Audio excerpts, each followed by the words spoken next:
Dealerships are desperate to sell cars, yet buying a car is extremely difficult. How can these both be true? If you don't know, my name's Tommy. I've been in the car business most of my adult life, done sales, done finance, now I negotiate car deals. Enough about me, let's talk about desperate dealers. We can debate this all you want, but by the end of this video, you're gonna feel confident you can save thousands of dollars by using these tips. But dealerships are starting to get more and more inventory. As a dealership gets more inventory, it means that they're gonna have more stock, and as they have more stock, they're gonna have more negotiable. It's a few different reasons. One, they have to pay lot rent, so they're paying rent on basically every single car that's on their lot. And secondly, if they don't hit quotas and sell the cars that they are allotted, for example, if they get 100 cars and they're not selling 100 cars, that's going to help or hurt inventory in the future. So dealerships need to sell this inventory, and if they don't sell it, they'll get hurt in the future. So they're gonna sell it at a discount. And no, this isn't just on domestic brands like Jeep, Ram, and Chevy. This is also going on Japanese brands. Now, sure, certain brands are still holding pretty strong, like Honda are still hard to negotiate on. Realistically, you still can. I negotiate on plenty of Hondas all the time,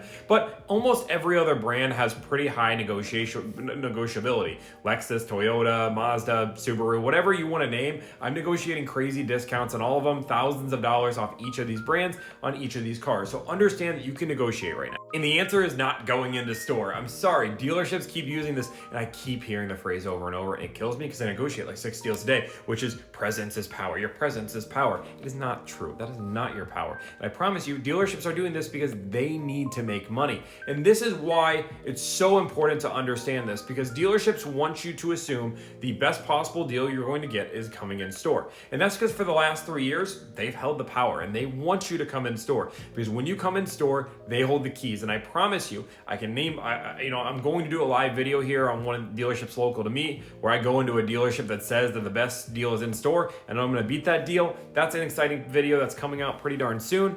But when it comes down to it, presence is not power. You will not get a better deal going in store. And honestly, majority of people, maybe some people, maybe 1% of person might get a better deal in store, but the 99% of people that aren't comfortable negotiable, that aren't comfortable going through the process, that don't feel confident beating a salesperson that trains every day of their life in order to beat your negotiations, is gonna win. So number one, make sure you're shopping online. I'm gonna say this over and over, and I feel like I say it a million times, but people still aren't getting it. You need to shop at multiple different dealerships. Do not shop at one, do not shop at two, shop at 5, 10, 15. Go out of your local area. I understand you might be in New York City and you're like, it's scary to leave the city. I don't care. Go outside the city a little bit. Go, 50, 100 miles outside the city. I promise you, you're gonna start getting better deals, and it's going to be worth it to pay to drive out of the city and get that better deal. I understand it's difficult. I've been in New York City a few times, but this is what I do to get my customers deals in New York City. Sometimes it involves leaving the city. Sometimes I can get those deals right back in the city. Once I get a deal outside the city, I then bring the New York City dealers and say, boom, I got a deal. And guess what happens? I get a deal. Negotiating online works at any city in the country. Now, there'll be 20% of dealerships that won't negotiate online. And again, there's also the dealerships that just negotiate, Echo Park, AutoNation, CarMax, Carvana. I don't negotiate with these dealerships. I don't really talk to these dealerships. The reason being is they're not worth our time. They're not giving us good of a deal. And if we learn how to negotiate just a wee bit, we're gonna get a better deal than that anyway. And I promise you, some of these dealerships, AutoNation, I understand, is one of the biggest ones, but some of these non-negotiable dealerships, as inventory starts to increase, are going to start collapsing. The reason being is the only reason this business model is successful is because there's lack of inventory. Once more dealerships get inventory and they have to compete with everybody else's pricing, they are not going to be able to compete. And they're going to have to raise their prices to the point where you're not going to be able to afford them, or they're going to have to keep lowering their prices. And if they have to keep lowering their prices for everybody, they can't keep a dealership alive.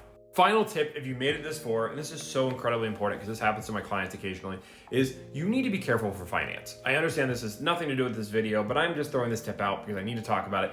Be careful for the finance department. The finance department is very good at their job. And if you finance a deal with a dealership, there is a huge chance you are going to be sold on a warranty, maintenance, and all this thing, and you might not even know it. So at the end of your paperwork, I want you to review it. Read every line by line. I don't care if you've been there for 2 hours. I don't care if you've been there for 5 hours. I need you to review every line by line and compare it to the T-sheet that you signed originally.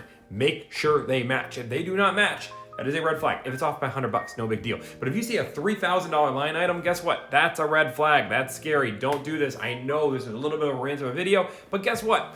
It's Friday, and my Steelers lost last night, so I'm a little upset, so I'm ranting, and that's fine, because who lose to the 2-10 Patriots and then the 2-10 Cardinals? I don't flippin' know, but here we are. Guys, thank you guys for watching. Hope you guys have a wonderful day. I have a super exciting video coming out at 10,000. Also, doing some exclusive content that's gonna start launching here next week on my Instagram, so go follow that. But thank you guys, and have a great day.